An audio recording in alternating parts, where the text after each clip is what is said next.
Você conhece Pedro de Godoy Bueno? Esse moço aí é o bilionário mais jovem do Brasil.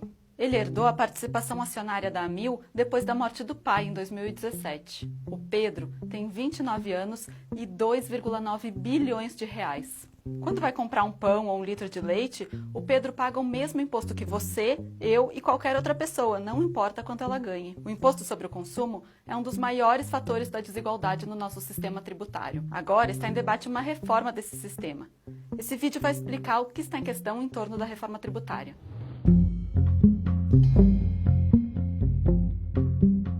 Os empresários costumam reclamar bastante que pagam muitos impostos, porque os tributos sobre o consumo e sobre a produção são cobrados das empresas. Mas, na verdade, eles são repassados para os consumidores e embutidos no preço dos produtos. Então, quem paga é a gente mesmo. Só que esse valor pesa muito mais em uma renda menor do que na renda de quem ganha muito.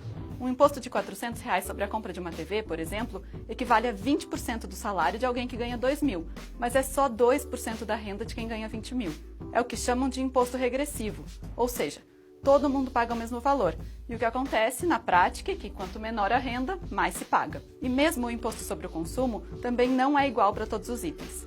O pão tem imposto, o leite, o shampoo, a geladeira, o carro também. Mas o iate e o helicóptero não. E é justamente o imposto sobre o consumo que representa a maior fatia dos impostos arrecadados no Brasil, 51% do total. Mas vamos voltar ao Pedro. Ele é um dos 200 bilionários brasileiros hoje. Assim como o Pedro, José Paulo Lemann, Joseph Safra e todo mundo que vive de lucro das empresas e não do trabalho não paga impostos sobre esses rendimentos no Brasil. Isso porque aqui, os lucros dos sócios de grandes empresas, os chamados dividendos, não são tributados, ao contrário do nosso salário. E uma curiosidade, no mundo todo, só o Brasil e a Estônia isentam dividendos. Mas falando de salário, vamos ao imposto sobre a renda. Funciona assim, ele tem 5 faixas. Quem ganha até R$ 1.903,98 não paga imposto. A partir desse valor, o imposto vai aumentando de acordo com a renda. Começa em 7,5%, passa para 15%, depois 22,5% e chega em 27,5%, que é o que paga quem ganha mais de R$ 4.664,68. Ou seja, um trabalhador que ganha R$ 6.000 paga os mesmos 27,5% de imposto sobre a sua renda que um que ganha R$ 50 mil. Já o Joseph Safra, o banqueiro mais rico do mundo, que tem uma fortuna de 95 bilhões e ganhou 19 bilhões só no último ano lucrando em cima do dinheiro, sem produzir nenhum alfinete, pagou R$0 de imposto sobre o seu lucro como pessoa física. De novo, na renda, assim como no consumo, rico paga menos imposto que pobre. Quer dizer, o problema não é existirem impostos. Afinal, a saúde pública, a educação, a segurança, os serviços públicos todos, que são super importantes, precisam de dinheiro. O problema é quem paga esses impostos. Proporcionalmente, no Brasil, quem paga são os pobres. E não é pequena a diferença. O topo da pirâmide gasta 21% da sua renda com impostos. Os mais pobres pagam 32%. Já pensou na diferença entre o que sobra da renda de cada um e o que dá para fazer com isso? Um imposto que também gera bastante debate é o sobre a herança. Tipo a do Pedro, que ficou rico de um dia para o outro. Enquanto todo mundo tem que trabalhar muito para conseguir comprar a casa própria e ter uma vida um pouco melhor, alguns poucos ficam muito ricos porque têm a sorte de nascer em uma família muito rica. Será que isso é justo? Países considerados desenvolvidos cobram bem mais imposto sobre a herança que a gente. Na França, esse imposto é de 60%. No Japão, de 55%. Até nos Estados Unidos e na Inglaterra, onde é muito forte a ideia de que o Estado não deve interferir muito na economia e na vida das pessoas, ele chega a 40%. Mas no Brasil, o imposto sobre a herança é de 8%. Outro problema é que os impostos no Brasil são muito confusos. É um sistema de diversas tributações diferentes em níveis municipal, estadual e federal.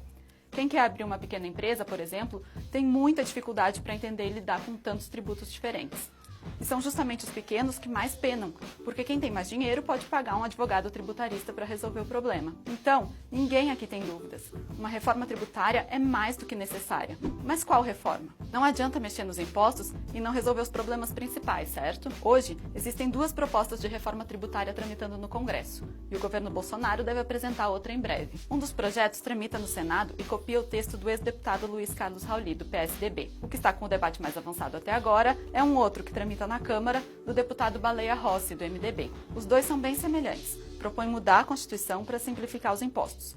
Mexem na burocracia, o que é importante, mas não na estrutura, o que os torna insuficientes. Embora o texto da proposta do governo ainda não esteja pronto e não tenha sido divulgado, sabe-se que ele deve incluir a criação de um novo imposto, o IVA, Imposto sobre Valor Agregado, que substituiria o IPI, a COFINS e a CID Combustíveis. Tá vendo? É um monte de imposto que a gente mal sabe que paga. A proposta também deve vir com a redução daquela alíquota máxima do imposto de renda, de 27,5% para 25%.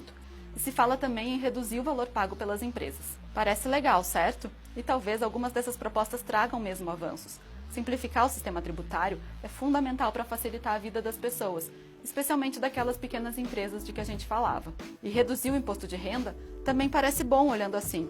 Mas será que essas coisas são suficientes? Como a gente viu antes, um dos principais problemas no Brasil é que o imposto é regressivo. Quem ganha menos, paga mais.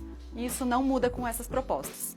Repara que elas não falam nada sobre o imposto sobre o consumo, que é aquele que a gente mostrou aqui como o mais desigual. E a proposta do governo deve diminuir o percentual de imposto de renda pago por quem ganha mais, mas não mexe nas faixas do imposto de renda.